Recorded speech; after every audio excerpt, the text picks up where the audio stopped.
Hello, everyone. Welcome to Anointed Lady TV, the home of news and politics.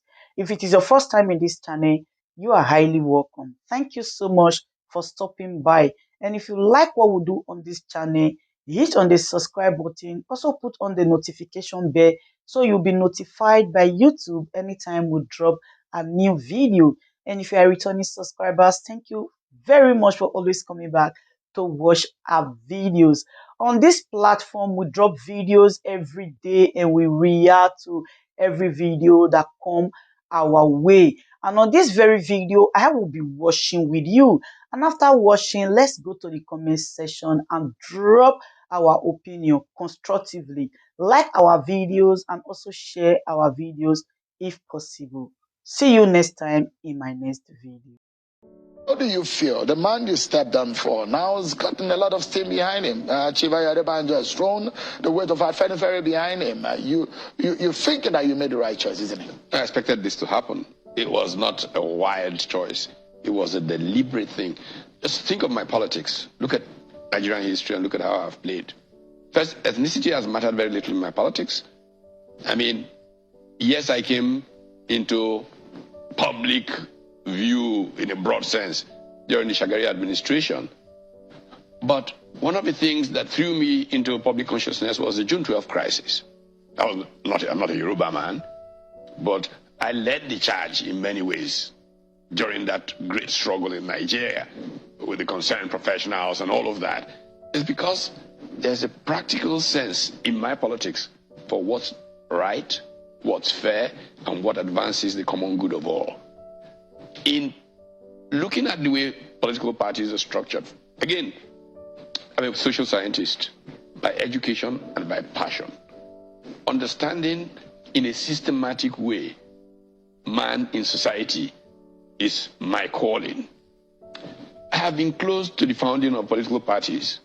I was around since I was very close to Dr. Alex Ekweme.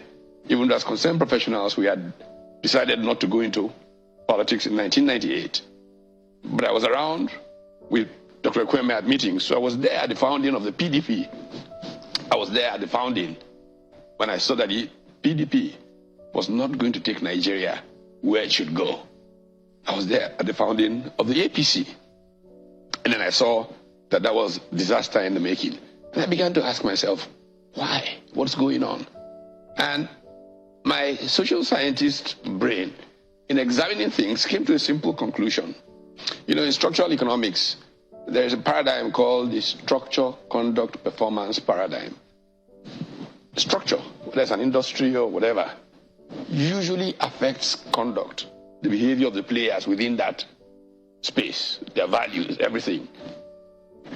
Depending on how strong or weak the institutions are, they result in outcomes. It became clear to me that the nature of the structure of the APC and the PDP was such that it was about transactions. You give, I take, and it was all really about self.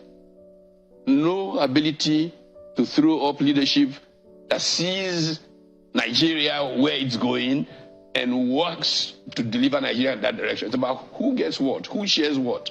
That's why production fell off the shelf and got substituted with sharing. So sharing became so obsessive that many who were sharing did not realize that they were reducing their own possibilities in the sharing, because no country has grown rich from sharing, it's grown rich from production. And I can go back through history and look at the experience of Spain when the conquistadores were shipping back gold from Latin America and all of that, and people of Spain were sharing. Their neighbors who were much poorer, Netherlands, Switzerland of this world, invested in their young people to produce. In the end, Spain became a much poorer country than the Netherlands. Similarly, so the nature of the Nigeria has been sharing, Ghana has been producing, Cote d'Ivoire has been producing, Rwanda has been producing. That the nature of the PDP and the APC is about sharing, and that guarantees that Nigeria will fail as a country. So some people will say that that foundation was laid. I mean, when we entered into this, it came out of military rule. It came out of military rule, but we then hardened it. Nigeria was a producing country in the 50s and 60s. what defined it? We talk about structure and conduct. The structure of Nigeria's federal arrangement in the 50s and early 60s led to conduct, which the American political scientists Robert Melson and Howard Wolpe essentially referred to as a state of national ethnic communities struggling for who will most bring progress to their people. This kind of competitive communalism, as they called it, led to growth sports. So Chobafemi Olo starts an industrial estate in Ikeja. Boom, Okpara follows with Aba and Port Harcourt and Transamadi. The Sarawana follows with Kakuri in Kaduna. That kind of competitive spirit drove the ascendancy of production. When military rule came, soldiers, oil came together, it led to a new culture of transactions of my share, which Richard Joseph calls bureaucratic prebendalism. Constitution became just the way, production fell off this thing. So by the time we got to the new civilian regime of 99, it was a strong part of culture. I was clear in my head that the only way we could make progress is to break this, to disrupt. That's why I began to work on this idea of a third force.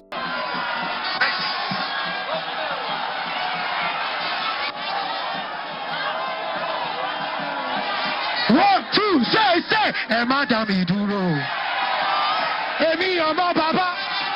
Hello, say I need more Madam Iduro. Wait.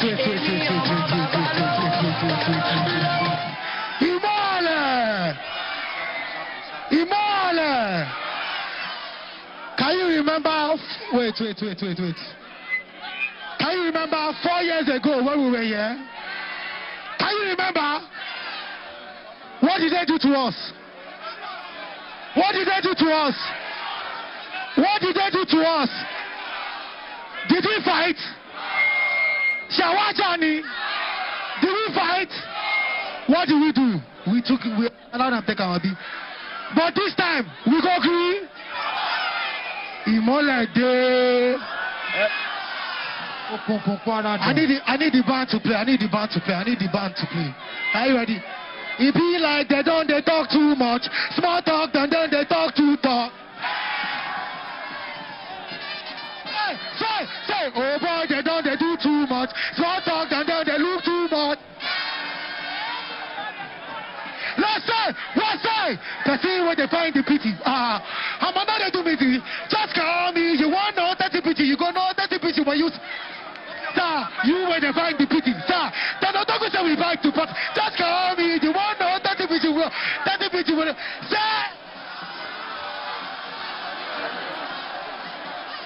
You more like that. They're gonna tell her to call me. Yeah. Say, why them come they